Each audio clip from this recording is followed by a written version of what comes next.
Doctor की report देखकर मेरे तो होश उड़ चुके थे। मेरे कुछ भी समझ में नहीं आ रहा था कि क्या करूं। बस दिल कर रहा था कि चीखें मार मार कर जोर जोर से रोऊं। मेरी ऐसी हालत देखकर मेरी चाची जल्दी से मेरे पास आई और घबरा कर पूछा, क्या हुआ निशा, सब ठीक तो है ना?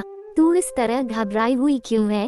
तेरे चेहरे का रंग क्यों उड़ा हुआ है? मैं तेरे लिए चाय बनाकर लेकर आती हूँ। मैंने चाची का हाथ पकड़ लिया और अपने पास बैठा लिया। मैं चाची के कंधे पर सर रखकर जोर जोर से रोने लगी। चाची बहुत ज्यादा डर गई और बोली, मेरा दिल घबरा रहा है, कुछ तो बता, आखिर हुआ क्या है? मैंने डॉक्टर की दी हुई रिपोर्ट चाची की तरफ बढ़ा दी। इस रिपोर्ट में साफ साफ लिखा था कि मैं प्रेग्नेंट हूँ।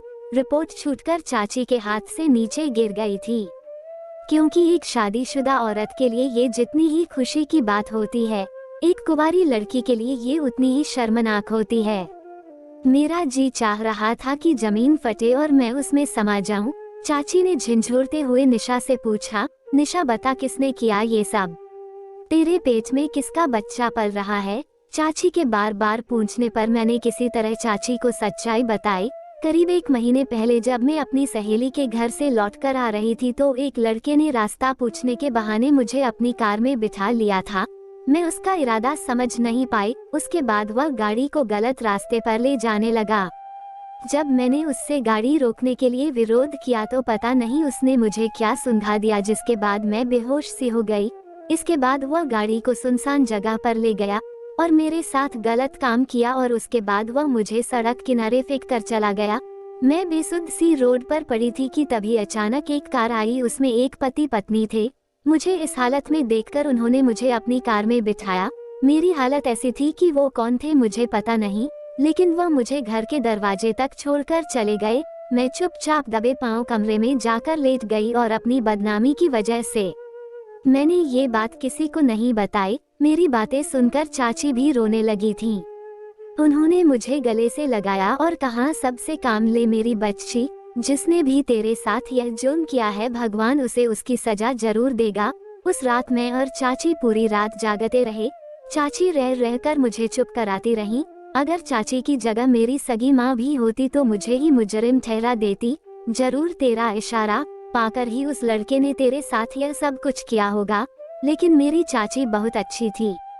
मेरी माँ मुझे बचपन में ही छोड़कर चली गई थी और बाप ने अपनी अलग दुनिया बसा ली थी। मेरी चाची ने मुझे अपनी औलाद की तरह पाल पोस कर बड़ा किया था। 2 दिन सोच विचार करने के बाद चाची ने मुझसे कहा, चलो निशा हॉस्पिटल चलते हैं। मैं चाची के इरादे भांप चुकी थी, इसलिए मैंने फौरन मना कर दिया। मैंने कहा, नहीं चाची, मैं ये गुनाह नहीं करूँगी। भले ही उस लड़के ने मेरे साथ गुनाह किया, लेकिन इस सब में इस बच्चे का क्या कसूर है? इस दुनिया में आने से पहले ही मैं उसे मार नहीं सकती। इस बच्चे को भी इस दुनिया में आने का हक है। यह मायने नहीं रखता कि उसे कैसे लाया गया, और अब बच्चा मेरे शरीर का एक हिस्सा बन गया है। मेरी बात सुनकर चाची ने अपना सिर पीट लिया और बोली, निशा, ये कैसी बातें कर रही हो? तुझे पता है तेरा बच्चा नाजायज बच्चा कहलाया जाएगा। लोग तुझसे उसके बाप का नाम पूछेंगे तो क्या तू दुनिया वालों को जवाब दे पाएगी? निशा ने कहा कि मुझे कुछ नहीं पता चाची, लेकिन मैं इस मासूम को इस दुनिया में आने से नहीं रोक सकती। मैं रोती हुई अपने कमरे में भाग गई और चाची मुझे बेबसी से आवाज देती रह गई। अपने कमरे में आकर मैं फूट फूट में कर रोने लगी और रोते रोते मेरी कब आंख लग गई पता ही न चला। जब मेरी आंख खुली तो चाची मुझे आवाज लगा रही थी, निशा जल्दी से उठ जा, तेरे लिए बहुत बड़ी खुशखबरी है। मैं जल्दी से उठ बैठी। पता नहीं मेरी जिंदगी में ऐसी कौन सी खुशखबरी आ गई थी जो चाची इतनी खुश हो रही थी।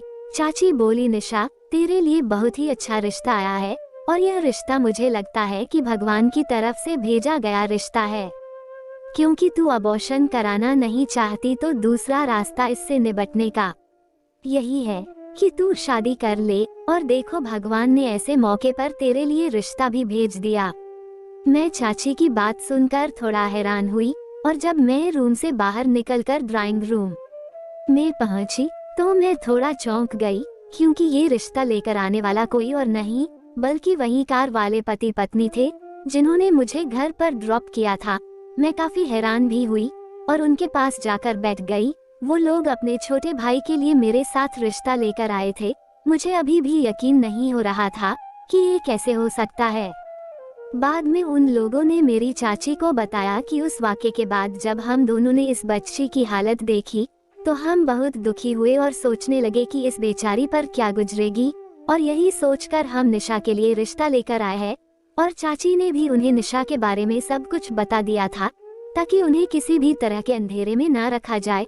और 1 सप्ताह के अंदर मेरी शादी भी हो गई।